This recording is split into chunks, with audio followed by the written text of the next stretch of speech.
Terkejut, tak disangka, gadis paling jelek di kelas. Tampak sangat cantik setelah merias diri.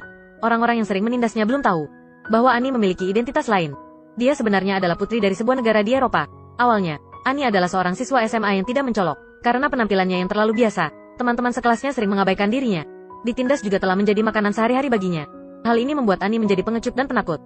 Annie bahkan akan gugup dan muntah karena berpidato di atas panggung. Dia pikir hidupnya akan berakhir seperti ini. Namun siapa sangka saat ia berusia 16 tahun, ibunya memberitahunya bahwa ia sebenarnya memiliki seorang nenek. Annie mencari neneknya berdasarkan alamat yang tertera di kertas. Yang terlihat adalah sebuah villa mewah. Saat masuk, Annie diperiksa secara ketat oleh para pelayan. Kemudian, seorang wanita bangsawan menuruni tangga. Ini adalah pertama kalinya Annie bertemu neneknya. Hal ini membuatnya sedikit gugup. Dalam percakapan mereka, sang nenek memberitahunya rahasia yang mengejutkan, yaitu Annie adalah seorang putri dari negara di Eropa. Putri, omong kosong. Tidak hanya itu, sang nenek juga memintanya untuk kembali dan mewarisi tahta. Ini sangat konyol. Sepasang kaki Annie bahkan akan lemas hanya dengan berbicara di panggung. Mana mungkin dia bisa mengungkapkan identitasnya di depan umum? Setelah mengatakan itu, Annie sangat ketakutan dan segera kabur. Tak disangka, besoknya sang nenek pergi ke rumahnya. Bahkan ibunya juga menasihatinya untuk patuh. Annie benar-benar tidak bisa melawan mereka. Ia pun terpaksa menyetujuinya dahulu. Seorang putri harus terlihat seperti putri. Annie mendapatkan perubahan terbesar dalam hidupnya. Yang pertama adalah postur berjalan. Setiap langkah harus dilakukan dengan anggun. Postur duduk seorang putri juga harus tegap. Berikutnya adalah etika makan. Annie harus mengubah kebiasaan buruk melahap makanan. Mereka juga mencarikan guru tari profesional untuk Annie. Setelah beberapa waktu latihan, akhirnya Annie dapat dikatakan lulus. Perubahan selanjutnya benar-benar mengejutkan Annie. Alis tebal Annie dicabut hingga tipis. Dilakukan perubahan dari kepala hingga ujung kaki. Setelah sang penata rias sibuk seharian, Annie akhirnya tiba di momen terindah dalam hidupnya. Saat Annie muncul dengan mobil mewah, teman-temannya membelalakan mata menatapnya, tapi sahabatnya malah tidak bisa mengerti. Ia berkata Annie sudah tidak ada bedanya dengan orang lain.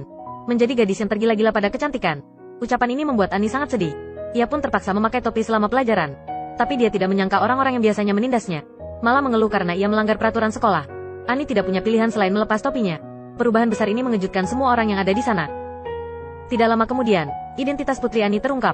Banyak orang datang ke gerbang sekolah untuk melihatnya. Banyak orang yang berbohong kepada wartawan dengan berkata bahwa mereka adalah sahabat Annie. Dalam waktu singkat, Annie menjadi pusat perhatian. Dia bahkan menjadi berita halaman depan. Hal ini membuat Annie sangat tertekan, juga mengganggu kesehariannya yang tenang. Sahabat Annie juga melemparkan ekspresi kagum pada Annie. Semua ini telah terjadi. Annie tidak punya pilihan selain menghadapi kenyataan sebagai seorang putri. Hari ini, atas undangan sang nenek, Annie pergi ke perjamuan penting kenegaraan. Dia sangat cantik dalam balutan gaun biru. Tapi Annie tidak bisa mengubah kepribadian anehnya. Ia mulai bermain api di meja makan. Hasilnya di luar kendali. Ia membakar lengan baju paman yang duduk di sebelahnya. Untungnya pelayan datang tepat waktu. Setelah menyiramkan segelas air es, api tersebut akhirnya padam. Annie juga tidak dapat tenang saat sedang makan. Ia menjatuhkan anggur secara tak sengaja dan turun ke bawah meja untuk memungutnya. Alhasil sebuah insiden kembali terjadi. Ini adalah kemunculannya yang pertama. Namun ia malah mempermalukan keluarga kerajaan. Sang nenek yang merupakan ratu tidak menyalahkannya sama sekali. Sang nenek tahu ia telah memberi tekanan pada Annie. Jadi ia memutuskan untuk bersenang-senang dengan Annie. Dalam waktu 1 hari, pada hari ini, nenek tampak seperti orang biasa. Mereka menaiki mobil klasik bekas Annie. Mereka bermain biliar bersama, juga memainkan permainan panco. Sorenya, mereka berdua makan di tepi pantai. Nenek tiba-tiba bercerita tentang almarhum ayah Annie. Nenek juga mengatakan isi hatinya. Kehidupan keluarga kerajaan tidak seindah yang dikira orang lain. Itu merupakan sebuah tanggung jawab. Ucapan nenek menjadi kekuatan bagi Annie untuk bertahan. Di bawah pengawasan para penggemar, Annie memilih untuk menghadapi kenyataan dengan berani. Saat kembali ke sekolah, para siswa menjadi lebih antusias padanya. Ada banyak orang yang menyapa Annie. Bahkan pria yang disukainya dulu juga berinisiatif mengundangnya ke pesta dansa akhir pekan. Annie setuju tanpa ragu. Hal ini membuatnya menantikan kedatangan cinta. Terik matahari dan pasir pantai. Sungguh momen yang indah. Namun tiba-tiba para wartawan mengelilinginya. Hal ini membuat Annie ketakutan. Annie ingin melarikan diri, tapi dia ditarik kembali oleh pria yang ditaksirnya. Ternyata pria ini tidak tulus pada Annie.